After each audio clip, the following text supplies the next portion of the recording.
Excited to kick this off. Those of you who have not participated before, well, first of all, can you hear us okay, everybody? Just type in the chat there. Yeah, yes, perfect. Okay, super. For those of you who have not joined in on one of these before, if you have a question that comes to mind, just pop it in the chat box. If we can fit it in our kind of initial discussion, we will. And I will try and hold a few minutes at the end for questions that come in through the discussion that we can't tackle kind of on the fly. This is just meant to be a very organic discussion that we have. And today it's really talking about, you know, what it takes to be an entrepreneur. And I think this should be an interesting one. Did you want to do intros? And we'll do just, a quick round of introductions. Instead of me, do you have bios? Nope. Okay. So instead of me reading out kind of what everybody does, if you wouldn't mind just taking a quick moment to say who you are, what your company is, and briefly what you do. I'll start with Derek. My name is Derek. My company is called Insights Matter, and we're a consumer and market research company. So. My name is Quan Lee. I run a cloud accounting firm. My second business is Evil Corp Brewing. And I love beer. Yeah, beer guy. I'm Lisa Genovese, and I'm with BottomLine. And kind of like Derek, we do market research, but in a very different capacity, and then help write full marketing plans. And then, of course, help clients execute on those plans.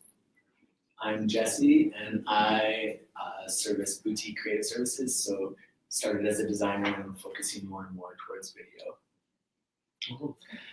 Hey guys, I'm Ryan Hanetka. I'm the owner of App Guys. We do mobile app development, websites, and software. Super. So first question I want to kick us off with is really just what do you feel is the definition of an entrepreneur? And I think we're all going to have a pretty unique perspective on this one. Does anybody care to chime in first? Well, I'll jump in. Being a researcher, I actually took a look at the history of the word. And you learn a lot, and you really get a sense for how, words and ideas change and morph over time. The word comes from the French, and it comes from the idea of to take between. French entrepreneur, and I guess that's what the translation is. So my idea or my thoughts around the term is it's changed a lot today compared to what the original intention is. But I sort of see I don't know if I'm comfortable with the word entrepreneur or being entrepreneurial. I'd rather see it as being entrepreneurial, and with the the history of the word, I kind of see that there are, two paths, right? If this is something that you take between, then there are two paths. And being entrepreneurial means that you're not comfortable with either of the known paths to the solution. So you look for the solution that's between those. So, to me, being entrepreneurial is, it's breaking new ground, not being afraid to do it alone or to start alone, on the alone. And it's also, having the confidence to look at solutions differently. To me, if there's not a solution that you're after or some type of challenge that you're tackling, then entrepreneurialism isn't there. So I like that perspective. It's really good. Anybody else agree, disagree? I don't even know what to say. There was so much awesome information in there, and I've been an entrepreneur for many, many years, never looked up what the definition of entrepreneur is, so I learned it. Thanks for sharing that. And as I heard what it was, I completely agree with you that it's not about being an entrepreneur, it's about being entrepreneurial. And you said the word alone a few times, and I definitely think that to be a good entrepreneur, you have to be able to do anything alone. And not very many people get there without working with others, whether it's more people in their business or vendors or anything like that. But you still have to be able to work alone and get stuff done. Because it can be very easy to feel you're an entrepreneur and just sit around and not do too much. Very much so. What do you two think? when I was thinking about this question, I looked it up on Google quick. I don't think I researched it 1/10 as much as I there. But like a thought that came to my mind was a synonym or an allusion to what an entrepreneur or being entrepreneurial might be, and I thought it's in a word, if I had to boil it down, it might be impossible. I think often enough, unless you're a serial company starter, like maybe Ryan Gill or somebody else who's a lifelong entrepreneur, I think often enough we frame the word entrepreneur as someone that's creating on the come up. Like it's very much, you're an entrepreneur while you're getting things going and you're pulling up your socks and you're starting your business, and essentially I feel like we often lose that title once you hit an ambiguous measure of establishment. And so maybe you become a CEO at a certain point or a principal at a certain point, whereas we often use the term entrepreneur as like a catch-all for on the come up. And I also thought it was a neat reference because I think it's really, really hard. So maybe a synonym is close to impossible. Yeah, I see entrepreneur, the term is just a label, Yeah. But there's so much more if you're looking at the whole mindset of it. It is going back to being entrepreneurial, and there's very, very specific qualities that someone who's entrepreneurial has, and high level, they're essentially taking an idea, whether it becomes a service or a product, and they're trying to fill in a gap where there's a demand or a need for that idea or service or product. So there's a problem somewhere to be solved, and someone who's entrepreneurial will come up with an idea to solve that issue, and make money out of it. But sometimes they'll need a lot of resources and capital to back up the development of that solution.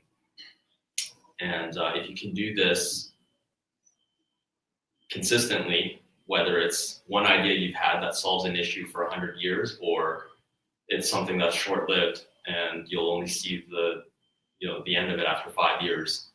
I think that's what maybe having that entrepreneurial mindset is all about when it comes to business. Yeah, when you talk about being an entrepreneur, to me it's a static word, but I like it as an action, right? You're entrepreneurial. To me, that's like an action, and I like something that you'd said. I think that one of the qualities of being or one of the one of the characteristics of someone who's entrepreneurial is really being a hurdler. It's being a hurdler. It's being able to. It's having that skill to overcome obstacles, or having that determination to not let the obstacles get in your way. Whether those obstacles are like the rules that Lisa set for us at the beginning of this talk, or they're just And so it's not breaking the rules. I suppose you can be entrepreneurial and break the rules, but it's finding ways to work within the rules but stretch them to their limits as well to help you get to the solution that you want to get to, which is hard because if you're being entrepreneurial, maybe that solution doesn't exist, or not as in good a format as you would want it to be. Totally. And I think that you brought up something very interesting where you talked about how some people view an entrepreneur as kind of like as you're getting started, and then once you achieve a certain level, you kind of lose that. And I'll be honest, I had that thought myself for a long time. It's only been recently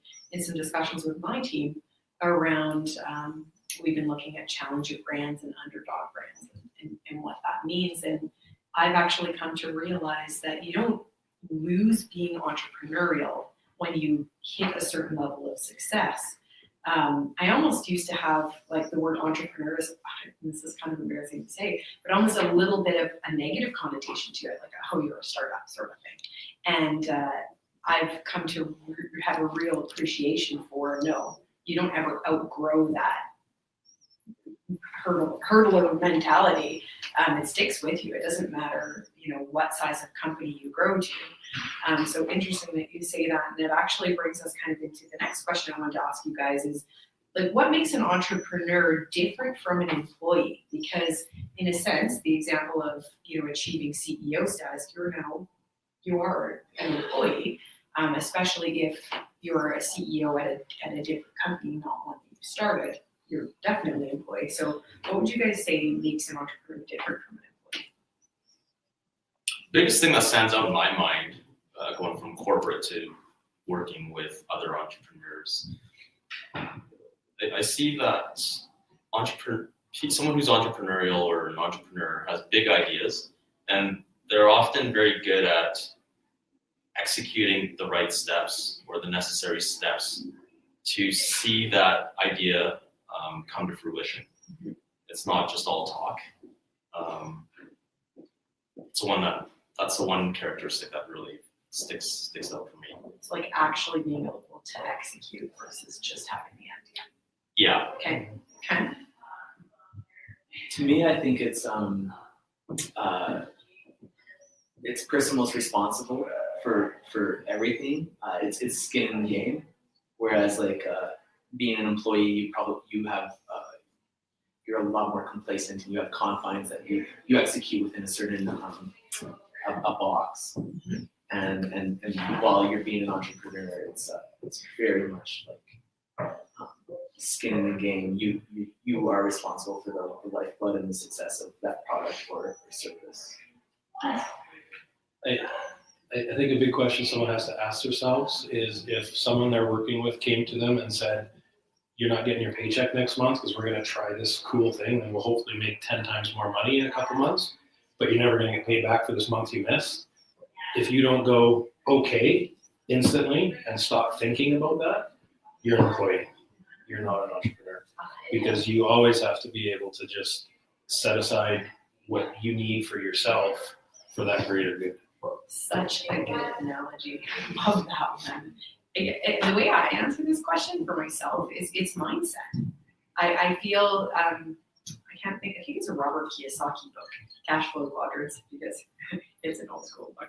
But he talks a lot about the difference between an employee versus, I think he calls them a practitioner, and then a business owner versus somebody that's self-employed. And I even see mindset differences between somebody who is a business owner versus somebody who's self-employed, aka somebody that maybe freelances versus has a team under them. And it's not that one or the other is bad or wrong or anything, but it is a very different mindset. And it kind of comes back to what you're saying of like, are you okay with not getting paid if something doesn't go well? And most employees can answer that question, yes. Yeah, I'm fine with that. I totally get it. I totally get what everyone said, and I see it. To me, being entrepreneurial isn't who you are, it's an approach you take. That's sort of the way that I look at it. And so to me, being an employee and being entrepreneurial, they don't have to be mutually exclusive. Fair. Because if being entrepreneurial is an approach you take, then why is it you can't be entrepreneurial inside an organization? I'll tell you, I spent 8 years at ATB Financial. I took over from a team of one person who worked 4 days a week. I built a team of 21 over a span of a number of years. And, we were building stuff internally. We were looking for ways to hire and expand. And so we looked at, creative ways of looking at org charts and so on. So I think you can take an entrepreneurial approach to your job. And in fact, one of the things that comes to mind when I think of being entrepreneurial is, I don't think I have the story exactly right, but I love the story of how Gmail got created, right? Gmail was created at Google. They said 1 day a week, you can use the company resources to do something that you're passionate about, that you think the company might benefit from one day, and boom, someone created Gmail. And so to me, you can look inside an organization, and the people who are most likely being entrepreneurial are those people who are engaged.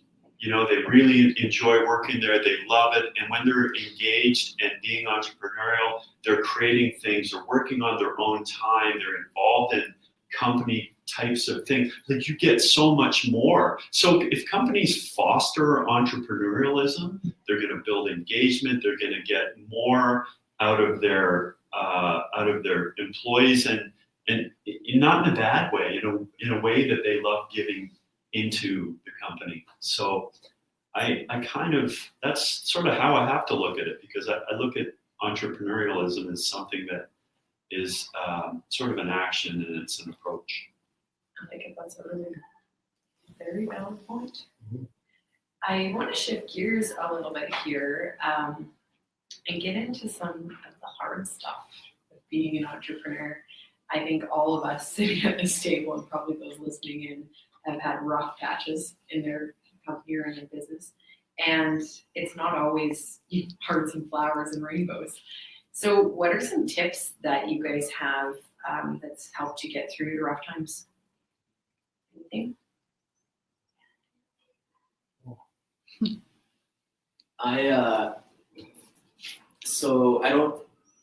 It's very common for, as a creative, you have a handful of decision trees or avenues that you can go through. You can be in-house, or you can be at an agency, or you can go freelance. It's kind of all you can do. And there's certain ceilings and obstacles to each of those. When I was seriously considering going freelance, I knew that the work that I like to do is probably more on the agency side, but working for agencies felt like a recipe for burnout.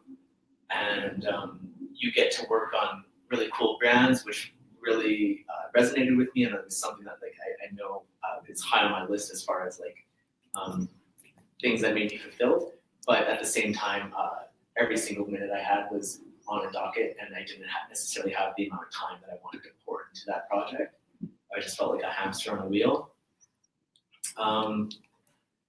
So while I was thinking about going out on my own, I started asking everybody else that had already done this, everybody else that was just working on their own or in a field that I thought I can jump into. And that's something I would definitely tell everybody to do, is just to start having coffees every week with whomever, and just garner as much information as you can. One solid piece of advice I got was to befriend another entrepreneur. Is to, the minute you go out, they don't necessarily need to be another creative or another designer or another videographer, but just to be able to have some kind of relationship or rapport with somebody else that can resonate with some of the things you're going through. My partner and so my girlfriend at the time, my wife now, is in healthcare. So she's in a bulletproof industry, works for a union, and just so many of our conversations just don't really have that same amount of resonance. And I can't blame her, but it's very, very different worlds. So being able to go and talk to somebody else that's a new entrepreneur that's going through, oh my God, I just lost this contract, or oh, this was a handshake deal and now they're reneging, what do I do? Those things were incredibly valuable.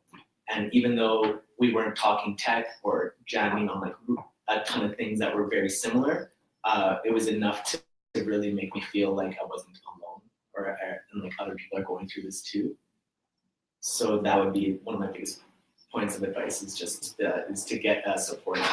It sounds like it was an honest conversation too. Right. So you Right. can have someone who kind of might feel your pain, but they won't be honest about it. Right. And so getting someone who's not afraid to share, Yeah. I think that's really good. Yeah, it was incredibly I just feel like all the walls were down. We were both very vulnerable. I feel like we both probably had the same characteristics as well, where we couldn't really go to our partners. We could for everything else, but for these moments, it's not that it falls on deaf ears. It's just that there's not the same resonance. It's not the same lifestyle. It's very, very different. For me, rough times, they're never due to self-doubt. They're never due to thinking whether or not something will work. They're the confidence is always there. Right? But the challenge is, and when I feel really down, it's when it's bringing other people along. I think this is probably the challenge of being entrepreneurial, because being entrepreneurial, you're going down paths that other people might not be used to, and the frustrating things are when people see the possibilities, and it's built into our value proposition, like at our company, right? Seeing beyond the obvious. But it's frustrating when you're trying to have a conversation and someone says to you, "Oh, we're well served with what we've got." And you're like, "Well, how do you know?" And they don't know how to answer the question, but they still don't want to have a conversation. To me, those are the frustrating things, and even with your clients, sometimes, it's hard to bring them along. And there are ways of doing it, but like when I'm feeling crappy, I do exactly what you said. I think that is the recipe for feeling better. But I also look in my calendar and I look at what's coming up. Like Tuesday this week, I had 4 non-responses to emails. I mean, some of them were clients, and like some of these were like the second emails, and it's just a complete ignore Derek's email. And even to people who I'm saying, "Hey, I'm going to send you that email," and they're like, yeah, send the email. But on Wednesday, so I took a look at Wednesday, and on Wednesday I had this 2-hour call with a client that I thought would go pretty good, and then I left that call, and I was like, what an amazing call. So you look for the little wins. I think the little wins can really take you a long way, and they can really, even if you're looking at your next weekend calendar. So my easy response to that is, I look in the calendar for things to look forward to. Cool. I like that. Yeah, I'd agree for sure. That's great. Big thing for me when I look at tough times is just the whole mindset and how you perceive it. I always look at it from a mindset that it's just a challenge, and the pain is only temporary. It's never long lasting unless you just leave it and let it kind of explode on you. But usually, if you deal with it at some point and you're persistent and you get through it, it's kind of over at that point. It might come back later depending on how you dealt with it at the time.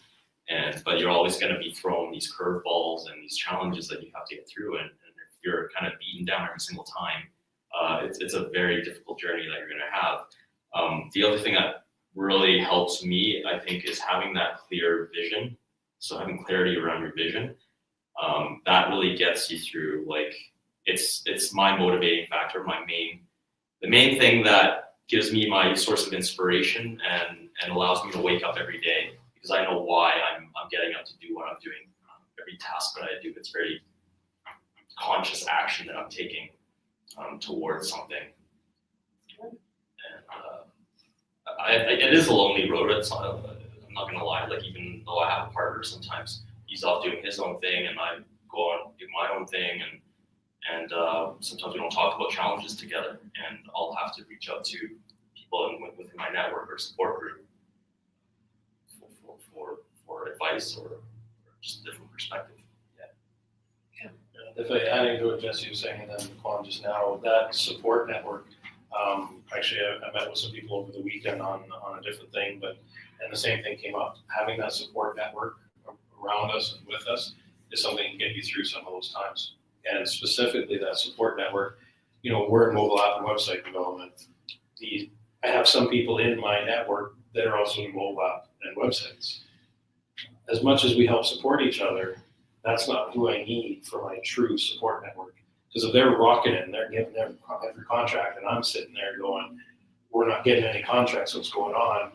Even though they want to help support you, just seeing them win because you're in that same industry can still help keep you down or help you feel down. So that's one thing I love about like the whole Communo network is there's people in all different industries here. And I've made friendships with people, Calgary, out east, Vancouver, the States, Costa Rica, that we don't compete on anything, and even the ones we do compete with, there's collaboration. But when I'm having a tough time with something, or someone's reneging on a contract, anything like that, there's people in industries that I'm not in that are part of this communal community that are true help and supporters to us, and I think it's awesome. That's great.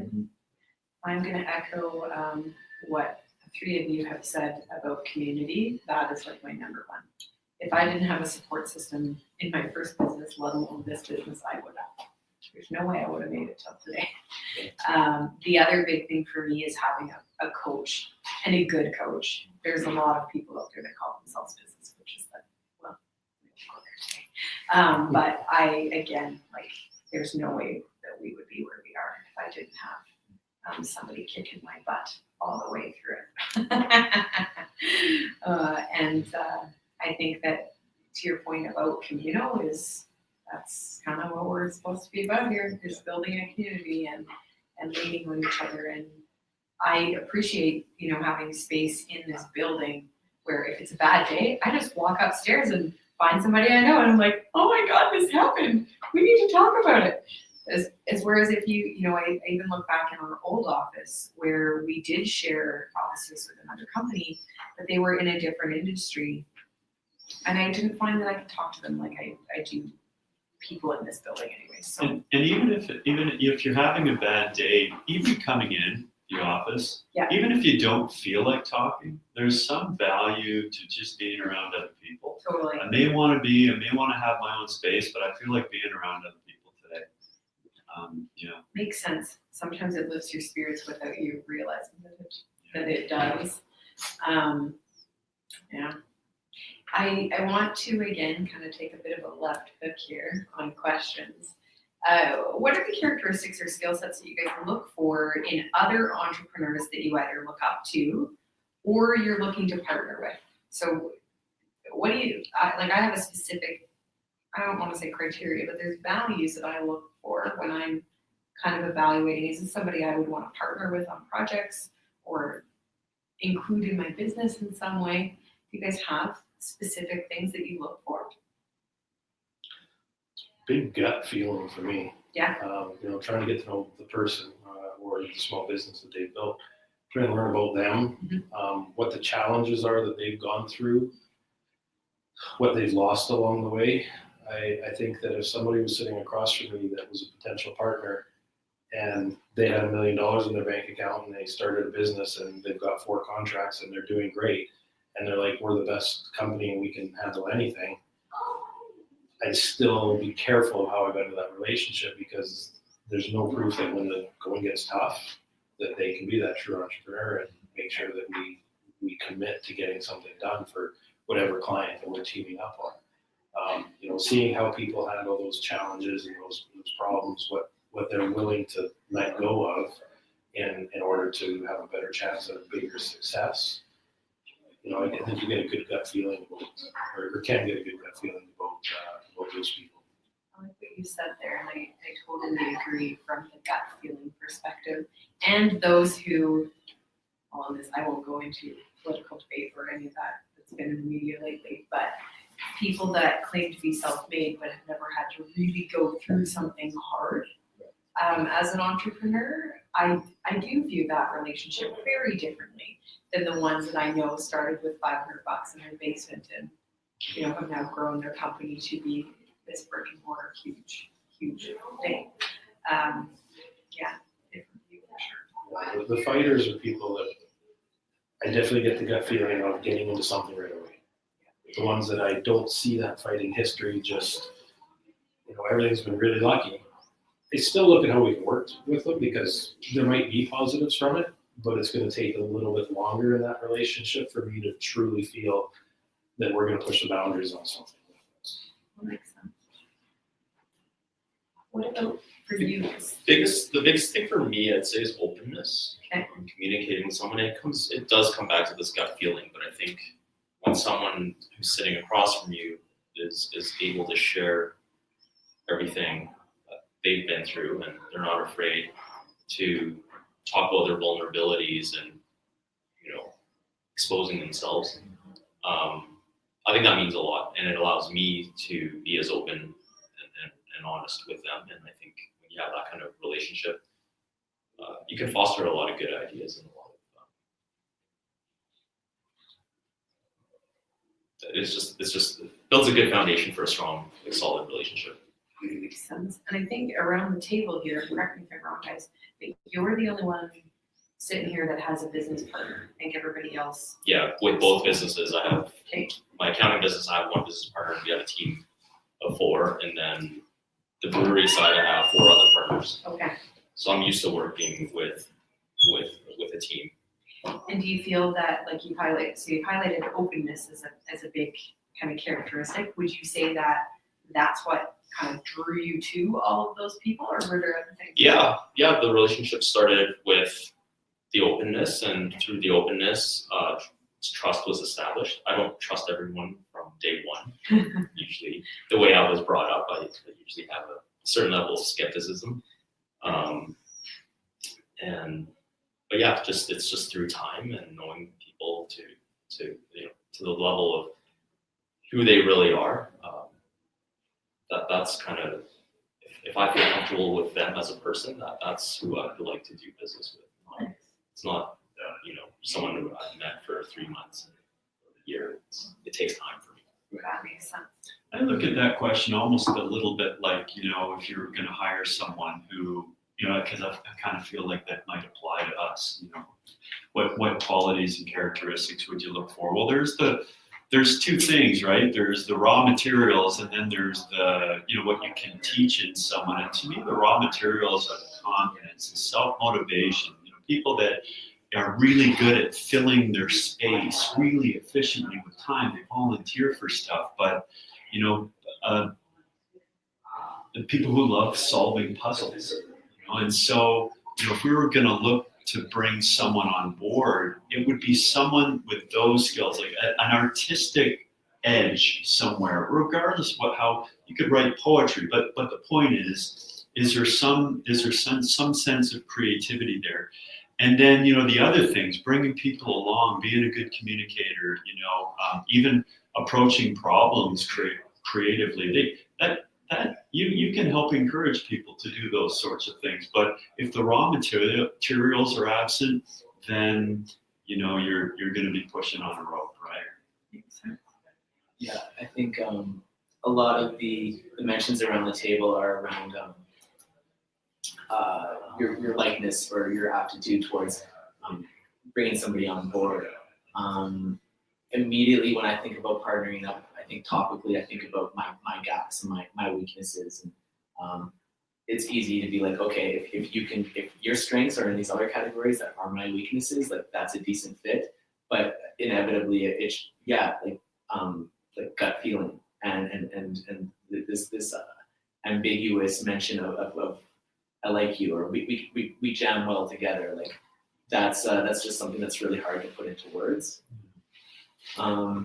I recently just got to a place where I can start thinking about potentially hiring somebody, maybe like a day a week or 2 days a week, or a junior editor, whatever that person might look like. And I've started to initially start those relationships with people. And with one person in particular, she just left her job at an agency, so she's looking for work. And I'm like, okay, well, this could be a relationship where maybe I'm feeding you 20, 40 hours a month, and you can supplement me in these ways, and that's kind of a good fit for us. And she's been out for a month now. And I was like, hey, here's the next list of work, here's the next week of work. She's like, cool, I'm really busy this week, like, pretty much I'll pass, like, talk to you later. And I was like, okay, like, when I first went out, like, if I was full, like, I can't be full enough. Like, when I first went out and somebody was like, hey, I got 20 hours a week for you, like, it's like, cool, like, I could sleep tomorrow, like, give me that work, because I was just so hungry and I knew what it was like to go without that contract the next week. And so I'm like, maybe she's fortunate enough to not have that feeling yet, or maybe it's just two different lifestyles. But that was like one red flag where I was like, oh, like, we work really well together. She supplements me in a lot of ways that I definitely do need, but maybe we aren't a fit that I thought. And that's an interesting dichotomy when it comes to freelancers versus employees. And I think we could have a discussion on that one, because it's a double-edged sword. I've had good and bad experiences with it that way. Right. And it's it can be challenging. Yeah. Yeah. So in terms of habits, rituals, things that you guys do on a daily basis, I would love to hear, and this one was not in my question list, this is like a curveball for you, but are there things that you're willing to share that you do regularly, whether it's with your team or for yourself, that keeps you moving forward, but also your business moving forward. Because everybody here has touched on how it can be kind of lonely being an entrepreneur. I know for myself anyways, there are certain things that I do on either a daily or weekly basis. I'll start with share, I guess, is I try to journal. I used to be so anti-journal, that's woo stuff, and I'm not about that. And then I finally came around to, it didn't have to be a typical journaling, like sit and meditate and then journal. It was literally, when I want to say something out loud that I can't say, I write it in my book, and it doesn't have to look a specific way. I can write it messy and it doesn't have to be perfect. I think it was actually my perfectionism coming out is why I didn't want to journal. But that has been one of my biggest outlets over, I'd say, the last probably 5 years, and helped me keep my head clear. Where if I have a staff member listening in, so sorry, Yemi, if I have a staff member that I want to yell at, instead of yelling at them, I go in and write it in my book first and calm myself down before I go have that conversation. The other thing, biggest thing that I've done probably in the last year and a half, 2 years, I stopped sleeping with my phone in my bedroom. Like, it sounds like, that's so cheesy, but I was getting phone calls and emails, and it was buzzing all night. I didn't get any sleep. And as soon as I started plugging it in my home office down the hall, and using just a regular alarm clock, I cannot even describe the difference that it's made. And it's funny, a week ago, I had brought my phone in the bedroom, and I was kind of winding down, and instead of getting up and walking down the hall and plugging it in, I'm like, oh, it's no big deal. I'm just gonna put it on, vibrate and set it on the nightstand. Worst mistake ever. It like teleported me back 5 years or however many years ago that I started doing that. It was like bad mistake. So simple things like that. Do you guys have anything that changes you've made, things you've implemented? You can press the moon thing and your phone Yeah. won't vibrate, so there's that. I was going to tell you about that. How do you tell what time it is if your phone's not in If your the person calls, so let me say this, if you have that on, the person calls more than one time, Within 3 minutes. 3 minutes, it still rings. Then it's an emergency. That's Training of the people calling. Fair. It's a hard question. What are your, because I guess we're sitting here and we're like, I must have one. Mm-mm. And you don't want to kind of create one, but I'll say real honestly a couple of things. Like when I've got space in the week, sometimes I'll fill that space. My desire to write stuff, like little articles on LinkedIn, it's ebbs and flows. I'll have read something, and then that'll take, I might write a couple articles, and but then like a year and a half will go by where I just don't have it in me. But I'll use my space between projects, my breathing room. I'll do two things. Number one, I'll reach out to clients with no ulterior motive, and I'll feel good about that. And number two, like I'm into fitness and stuff, and when I'll go for a run, and I literally solve problems. Like you said, ritual. Like me, it's that stuff. It's like even you can be blasting the music, but you're thinking about something that something you need to solve, and you come back, a little bit later, and problem solved. I know exactly what I need to do, because you've got into this zone where you're alone with your thoughts in a good way. Smart. A big thing, I think, for a lot of people that are entrepreneurial, or doing things entrepreneurial, is making sure that you're not always working. And because see, everyone's heads not at the same time. It's so easy that even that break of going for a run, and you're still thinking of it. So depending on how deep you get into it, that can be considered your not working time. But I'm a time blocker. Like my calendar, except for Sundays are my day off, which whatever I do, if I choose to work or not, whatever, I don't track it. But Monday through Saturday, I run 18-hour days, and my time is blocked all week, like all 18 hours that I'm on. And I book times in there for workouts, for meditation, or just going to a movie or going out for drinks with friends. And that typically is about 15 to 20% of my hours over the week. And at the end of the week, sometimes I've had to get rid of, I'm not gonna go to the movie tonight, I gotta work on this project. If I haven't met my 15% minimum of my promise to myself that if you're gonna do this, you gotta make sure you're doing it for you, which means you have to take care of you. And I spent many years in a job for about 12 years that it was all about fitness, but being in shape, and I was in great shape. And then I left that and ran my own business, and I sat my ass in a chair for 5 years, drinking Coke. Now I mix it with rum, so it's, but drinking Coke and not exercising because I got to get this project, or I got to find a project, or I got to network with this group over here. So I quickly wasn't taking care of myself. And then I learned that if I'm going to succeed at anything, I have to take care of myself first. So putting those time blocks in place, making sure that some of those time blocks are color blocks so that, so my color is purple. So when I book my yoga or my workout, if anyone looks at my calendar on my team, they see these purple squares, they know that's my personal time. Any other color, anything, you need me, you tell me, you book time overlap something, change something. If they see that purple time, they got to send me a personal note and say, we want to talk about this, but it only overlaps with this. If you can't handle it, it's okay, we'll figure out what to do. And sometimes I can make that meeting or whatever that they want, but I still say no, because I know the team needs to be able to handle things without me. And it works out. It pushes them a little bit outside of their comfort zone sometimes, helps me take care of me. And I think if every entrepreneur or anyone doing entrepreneurial things is taking care of themselves as well, they have the best chance of success. I think without knowing everybody more intimately than I do right now, I think I can self-proclaim that I'm probably the biggest type B personality in the room between research and tech and accounting here. And I definitely, I'm aware of these like standards and things that I should be doing that I'm just not. And obviously like self-care and exercise and time management all fall into those categories. And some of that I kind of, I try to reframe, not necessarily be down on myself about it, but I try to reframe because it kind of helps me get through whatever I'm doing.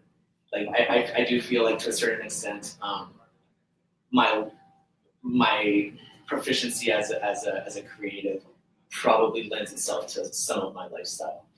And part of that, when I say it out loud, I'm like, ooh, am I enabling myself? But I do believe it to a certain degree.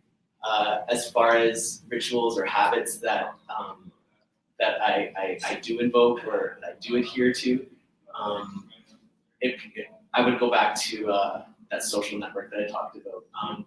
I have an office mate who I do a handful of work with, but we're not necessarily strictly business partners. And I would say that I vent. I feel like that's my journal. I feel like having those moments with Holly is like extremely important for me, just to have a sounding board. She knows my business inside out. I know her business inside out. We can talk about clients in very, very, very frank ways. And I think that she can just, we can kind of like the gloves are off. It's like, okay, like you're fucking up here.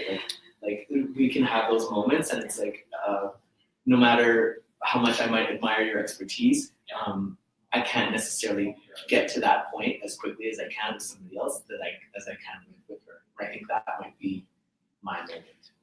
I love what you just shared, because the self-care notion, I almost feel like people push it as a pill you have to take, and it needs to be done in a certain way. And self-care, that's not the point of self-care. The point of self-care is to do what's right for you. And I think, not to beat this dead horse about journaling, but I think that's why I resisted it so much, is it's like, no, you're telling me what I need to do to take care of me, and that doesn't work for me. So, funniest story ever with journaling, the coach I worked with at the time, they were doing this thing called morning pages, and you were supposed to, it was a group program I was in, and everybody was supposed to write their morning pages every morning. And there was, I think it was 90 minutes you were supposed to spend doing this. First of all, I'm thinking, who the hell has 90 minutes at the beginning of their day to write in a freaking book?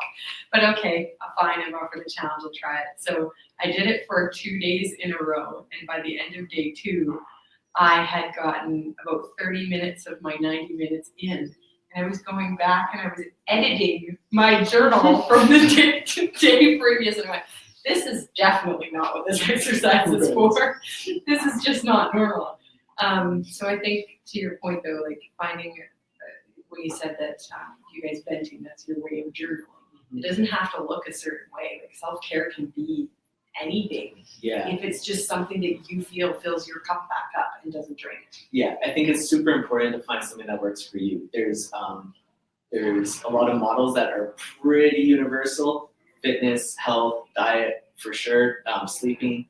I get that, but I go back to, I watched this vignette and it was a 5-10 minute video on a super famous designer. His name's Stefan Sagemeister. He's like top 10 in the world type thing. Like, and he's like surfing or something. Like, this is my first. You always have a picture of what people might look like before you see them, and it's like, oh, this is a video. It's like, oh, okay, this is what he looks like.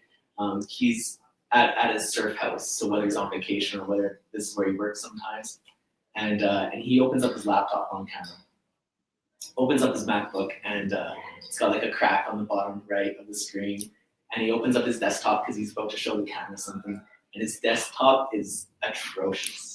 Like, it looks exactly like mine. It's like folders on top of folders. It's probably like you guys would hate this, right? And we're all cringing. yeah, super cringy.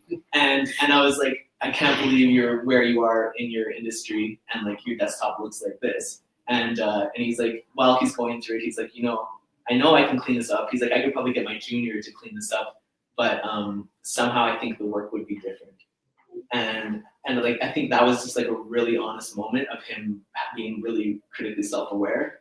And sometimes we're like, I know I should work out more. I know I should make more time for this. But like, sometimes it's like, I'm making those sacrifices because that's the only way I got this project done.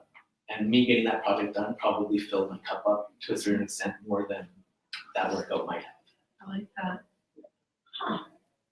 Interesting. I don't know if I could still do Right. reps. Yeah, definitely. Just teasing you. I think Juan's a little disappointed. None of us said drink. Okay, well, That's a given. since you brought it up, that's just a given. Yeah. You open up a whole brewery so the Table entrepreneurs stakes. can drink when you're That's my creative outlet. Oh, funny. Yeah, I don't have any rituals or anything like that. I mean, I agree. Self-care is up to the individual, and I've tried things that worked and things that haven't worked. I like the blocking idea. I do blocking for fitness specifically. So I'll have 3 days a week where I block half an hour and I stick to that and treat it as work or as a meeting. Yeah. Get to it. And Friday mornings, I always leave for reading. I love, just filling my mind with different things other than work. It can be for leisure, for learning.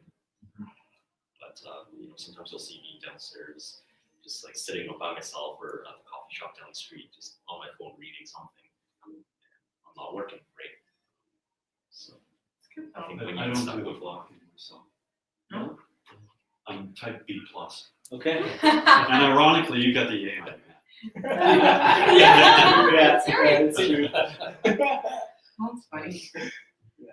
I actually, to the blocking point, and we can put a pin in this, I first coach I worked with taught this time system where you Tuesday, Wednesday, Thursdays were your make money time. So that's where you saw clients, that's where you did your networking events, whatever.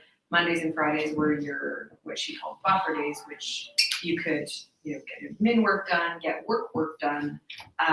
But it's also if you need a doctor's appointment or like you need some personal time, so they're kind of flex. And then your evenings and your weekends are your free time, like whatever you want to do with it. And I followed that system for probably 5 years, up until very recently. And I found that I was putting so much in my Tuesdays through Thursdays. I was literally doing like 8 to 10 back-to-back meetings, Tuesday, Wednesday, Thursday, and then I had work to get done outside of those hours. It burnt me right out blocking my time like that. I still don't see clients Mondays and Fridays very often, unless it's an emergency, because I'm sure that you see me here Mondays and Fridays. But I've tried to spread that out a little bit more and actually put some breaks in. So time blocking is good, but it can also get you in trouble where you're like, great, I'm gonna jam everything into this one day. And then by the end of that day, you feel like you're gonna die. But I would love to take the opportunity to just see if the audience has anything that they would like to ask that we can deliberate on. And if not, that's okay too. We'll just give it a minute and see. We're that good, huh? Mm-hmm. Apparently they all fell asleep. They all fell asleep. Right. Yeah. Oh, there we go. What's the worst advice you've received as an entrepreneur? Oh, fantastic question, Holly. We only got 10 We minutes. only got 10 more minutes. Who wants to go first? How do I say this? What's the worst advice? I can't think off the top of my head what the worst advice is, but I know I've definitely got a lot of advice that somebody starts out with, I'm going to tell you what you should do, or I think you should do this. And the word should, as soon as I hear the word should, I mentally start disconnecting. And I tell my team that as we're dealing with any of our clients, as we're dealing with ourselves internally, don't should on each other. Just like don't shit on each other, we use the word should. Don't should. If somebody wants to give me advice on what they think might work for them, or if I want to give you advice on what I think might work for you when you're talking to me about a challenge, I like to start it out with, that's an interesting challenge. I've had similar challenges. Do you mind if I share with you what worked for me? And then I tell you about what worked for me, because I have no idea if it's going to work for you. So me telling you, Holly, you should do this. I think you should do this. It might not work for you, but I want to share my experience about what has worked for me in situations that I feel might be similar to what you're sharing with me. And then you can take that and use it however you want. And if you need more help from me, then I can always be there to tell you more about how things went for me, what went positive, what went negative, and my reasons why. But I think that definitely the worst advice is when somebody starts telling me what they think I should do. Because sometimes I just want to say, if you think I should do that, then here's $1,000, do it for me. Because that's not about sharing information. That's just about telling someone what to do, and that's not something I I like that a lot. I do. It's interesting because you're talking about the delivery of a message. You can give the same advice, but just delivered in a different way. Yeah, the mental connection. And Yeah. it's as soon as I hear that word should. I think back and I can't remember any getting, and I'm sure I received lots of bad advice. Maybe I didn't know it at the time, but so I can't recall getting outright bad advice. But I do, one thing that does come to mind when I see that question is, I know the moments. I know I can think of 2 moments vividly. That one of them was probably 25 years ago, where you got fueled by a no. My whole academic career, to use lack of a better term, was fueled by someone saying, you're not actually going to apply for that, right? You got to have good grades for that. And same in the workforce, when I was looking for a promotion and it was just this, and it's good. I'm glad we're having this. And that question is actually a really good reminder for me because, the no's and the ignores, those should be fuel for you. They shouldn't be downers. So, I'm going to actually go away remembering to use the no's as fuel because I think that entrepreneurs or being entrepreneurial, you hear it a lot. You have to, because you want to take a different path, and the hardest thing is bringing people along, or they don't see your path, so you got to see it. So thanks for the question. That's really good. It's a good one. I actually want to build on what you said. I've gotten terrible advice over the years. But to your point about the news fueling you, it's taken me a long time to get my confidence to a place where I could use that as fuel, and I didn't take it personally. I remember a good friend of mine, and he can stay unnamed, we're still friends today. probably 6 or 7 years ago. I remember him saying to me something to the effect of, "Oh, you guys can't do that. Like, you guys aren't big enough to handle that account. Like, you better not say yes to that project." And I remember thinking like, "Oh yeah, he's right. We suck." Was what went through my head. And so I ended up saying no. And years later, I look back on that and go, like, why didn't I just say, no, I'm actually going to say yes, watch me, eat my dust. And instead I felt bad about myself. And him and I actually had a conversation about that not that long ago. And I brought it up and said, "Hey, you remember when this happened?" And he's like, "Yeah, I was totally wrong, just underestimate you. You guys are twice our size now." But, using the no's to fuel you, push you forward, you're right, but I think it takes a while to get to a place where you're comfortable actually like pushing back and saying, "Yeah, I'll show you." What about you guys? Anything else that comes up that you can think of for bad advice? Yeah, I'm kind of with you, Brian. Like if something doesn't, like for me, if it doesn't fit, it's just not good advice for me. And I don't really remember half the advice I get. That doesn't fit. So pay attention, just focus on what I want to hear. A lot of times. That's fair. Yeah. But when I left, quit my corporate job to start my business, I remember getting a lot of no's and doubt from other people. But for whatever reason, that just gave me more confidence in the chance that I was doing the right thing. Being a guy that goes against the grain a lot of times. Right. Yeah, and a lot of those no's and advice, were they from people that were still employed at the company you're working for? Oh yeah, absolutely. Yeah, see, so that's another thing, Holly, is some of the worst advice I've received as an entrepreneur are from people that are not entrepreneurs, that they are sitting in a job getting a paycheck. Sometimes it's family, it's an uncle or an aunt, or like, well, if you're having this challenge, why don't you just go find a job? And it's like, this is not good. That's the worst advice, telling an entrepreneur to find a job. Right. They're not going to be happy. So It reminds me actually of the quote that it was Brene Brown that said it at the gathering, not this past one, but the year before, where if you're not in the arena getting your ass kicked like I am not interested in your feedback. And I was like, whoa, amen, sister. And it's so true. I think that, friends and family that are critical, because we all have those in our lives. Please don't tell me I'm crazy. We just do. But, they'll never get it because they've never had to go through what you've had to go through. Yeah. That's a really great question. And a great question just came through from Kara. So my question is, what was the moment when you knew you could pull the plug on your full-time job and go solo? Ooh, good one. Especially if you had / have a mortgage, children, bills, etc. I have a great story kind of for that. I didn't pull the plug. I got reorged out of ATB. My boss thought she could do my job.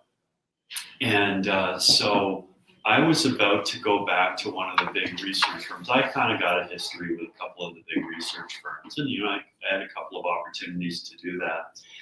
And then so my answer to that is look for the signals around you. I made a couple of phone calls to so the first thing that happened was I spoke to my wife and I said, what do you think of these two? And she's like, what are you doing? Why don't you just start your own company like you should have done 12 years ago? And so that was the first thing. Like, I'm getting feedback from people that I trust saying, why don't you try this? Then I picked up the phone. I called an old client, a 9 years ago client. I said, hey, I'm thinking of doing this. What do you think? And he said, I think we should start working together. And so I think you look for the signs and then you take a look back at the jobs that you've had and you ask yourself, was I entrepreneurial in that job? Did I build stuff? Or did I enjoy it? Was I tenacious on stuff? And if the signals are there and the experience is there, then you give it a shot. We started with 0 clients. We started with 0 revenue. We didn't inherit anything. We started with nothing. And so, but I think that listening to the signs and signals and looking at your own track record is going to tell you a lot about whether or not you should give it a shot. Yeah, that really resonates with me. I went through the same process, looking for signals. I knew at the stage of my career, I was already, doing what I needed to be doing as, a business owner within a company. And I had a great business partner who approached me with, he was thinking of leaving his job, so we were kind of on the same wavelength and we shared the same values. And so I had planned my exit, and it took 8 months from figuring out like what we were going to be doing, how we were going to be doing it. And I think the biggest hurdle for me was the fear of running out of money. So I had to, and my wife and I had just gotten married. It was in 2014, and I made her. We downsized our entire life. Basically, moved out of our condo to live in our friend's basement or condo, and we cut our rent, and like we were paying a mortgage at the time, so we rented that out, cash flowed on that, and then saved like over $1,000 just by downsizing. Got rid of our fancy car, stopped eating out, and we were basically living on like 30 grand a year or whatever it was, because I knew it was important to be able to give myself a fair shot at success, and I knew it was going to take at least 12 to 18 months before I'd have any revenue, and it took longer than that. And I remember I ran out of money like 8 months into the venture, and I was having nightmares like, how am I going to cover it? 3 nights in a row I'd get up at like 3 a.m. and I ended up borrowing 10 grand from my dad that month, and I still haven't paid him back yet. Good for you though. I appreciate the honesty. Yeah, really. I don't know if Kara is a creative per se, or generally attached to the industry otherwise. For me, it was like always on the radar. I always knew, especially as a creative in the industry or as an employee, you still are commonly doing freelance somewhere in your career. You might do a friend's business card, a friend's logo, whatever that might be. And those are small moments where it's like, okay, like maybe that's entrepreneurial in a certain aspect. But I was terrified. I was certainly terrified. I had a safe job. I was working in-house, not at an agency, so not on this track record of burnout, but definitely on another avenue where I just knew I wasn't going to be satisfied over time. Kind of already hit the ceiling. I was the lead designer at my place, and I knew I wanted to get married. I was actively trying to save for a ring and like this like picture perfect engagement and all these other things. But it kind of, I was talking to everybody. I was talking to all these other entrepreneurs, and when was a good time for you to jump? Blah blah blah. And one thing that I just heard over and over, and it was true to this day, was you'll never be ready. And it will always take a jump. It's always going to take a leap of faith. Sometimes it might feel like you're 100 stories in the air. Sometimes it might feel like you're 30,000 feet in the air. But it's always going to be a jump. It's So what I did is I spent 6 months, the last 6 months of my job, actively getting clients and actively trying to build a clientele in some kind of model so that when I made the jump, I would have something building. But it was 60-hour weeks for like those 6 months, and it was incredibly hard. And in the end, I don't necessarily know if I would have done that the exact same way. I might have just pulled the plug and just dove in. But that's what it took for me to convince myself, like, okay, this might be the way I can do it. She actually just said, that is where I'm at. Yeah. And I want to just be mindful that we're running a few minutes over, so I'm gonna go back in. But the last thing I want to say on the point is that there is no right time. It's different for everybody. I don't think that there is a cookie cutter answer to this, but I think it's, jump in with 2 feet, but also don't be stupid about it, right? You see lots of entrepreneurs who they go in, but they buy in so hard that if it's not working, they're not willing to admit it's not working. So I think keep an open mind and go get them, Kara. Yeah. Fantastic. All right. Thank you guys for tuning in. If you find this of value, please share with Danny and Lisa, and we'll keep doing it. Want to wave goodbye, guys? Bye. Or is it?